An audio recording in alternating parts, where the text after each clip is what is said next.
Good morning, and thanks for joining us this Sunday for Close Up. I'm Steve Botari in for Adam Sexton. Fallout from the U.S. airstrikes on Iran's nuclear facilities continues to lead headlines both here at home and around the world. Swirling questions about the strike's actual impacts, the president's powers to launch them, and Congress's role in all of this. New Hampshire's congressional delegation is demanding answers to those questions, many of which remain unclear and in some cases contested.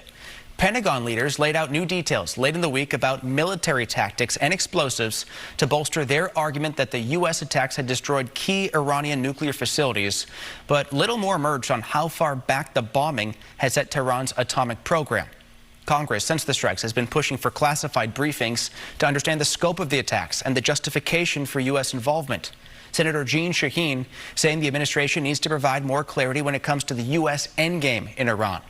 Congresswoman Maggie Goodlander and 12 other members of the House sending a letter to the White House concerning congressional war powers and declaring support for the War Powers Resolution, which traditionally requires the president to notify Congress within 48 hours of military action. We're not sure at this point what the intel says. Again, another reason why I think a briefing of Congress would have been very helpful. We've also heard inconsistent messaging about whether the goal was to eliminate the nuclear weapons program or to have regime change in Iran. I think we would all agree with eliminating the nuclear weapons program or at least setting it back dramatically.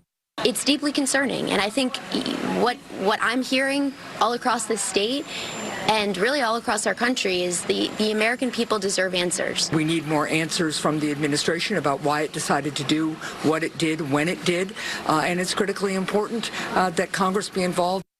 President Trump did send congressional leaders a short letter Monday, serving as his official notice of the strikes 2 days after the bombs fell.